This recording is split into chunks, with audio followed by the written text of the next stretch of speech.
এই জনপদের উন্নয়নের স্বার্থে আমাদের কৃতি সন্তান, এই উন্নয়নের কৃতি সন্তান জননেতা জনাব আলহাজ এবিএম আশরাফুদ্দিন নিজাম ভাইকে আগামী 12 তারিখে প্রত্যেকের নিজ নিজ জায়গা থেকে কেন্দ্রে এসে ভোট দিয়ে ভোটের ফলাফল বুঝে নিয়ে কেন্দ্র ত্যাগ করবেন।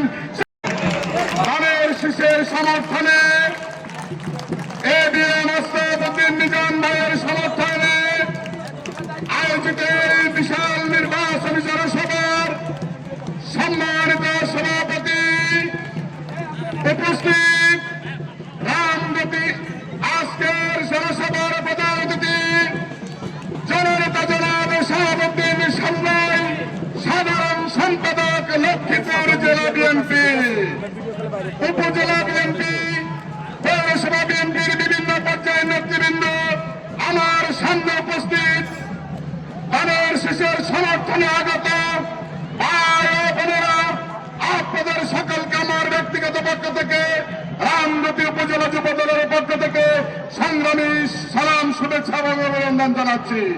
প্রিয় বন্ধুগণ, আপনারা জানেন বাংলাদেশের ইতিহাসে গণতান্ত্রিক সরকার ব্যবস্থায় আসন্ন ত্রয়োদশ জাতীয় সংসদ নির্বাচনটি অত্যন্ত গুরুত্বপূর্ণ।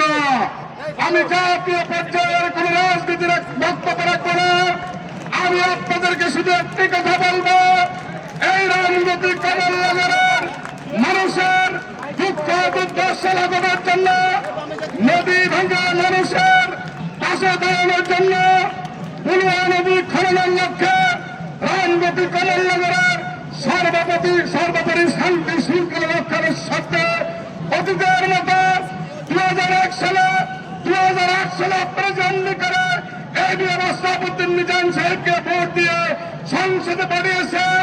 আমি বিশ্বাস করি, আমি আপনাদেরকে অনুরোধ করি, এই জনপদের উন্নয়নের স্বার্থে আমাদের কৃতি সন্তান, এই উন্নয়নের কৃতি সন্তান জননেতা জনাব আলহাজ এবিএম আশরাফুদ্দিন নিজাম ভাইকে আগামী 12 তারিখে প্রত্যেকের নিজ নিজ জায়গা থেকে কেন্দ্রে এসে ভোট দিয়ে ভোটের ফলাফল বুঝে নিয়ে কেন্দ্র ত্যাগ করবেন, সেই প্রত্যাশা ব্যক্ত করে আমরা সকল ঐক্যবদ্ধভাবে ধানের শীষ নিয়ে রাস্তায় বেড়েছি, বিজয় নিয়ে ঘরে ফিরবো, এই আশা ব্যক্ত করে আমি আমার বক্তব্য শেষ করছি। আল্লাহ হাফেজ। বাংলাদেশ জিন্দাবাদ। এবিএম আশরাফুদ্দিন নিজাম জিন্দাবাদ। ধানের শীষ জিন্দাবাদ।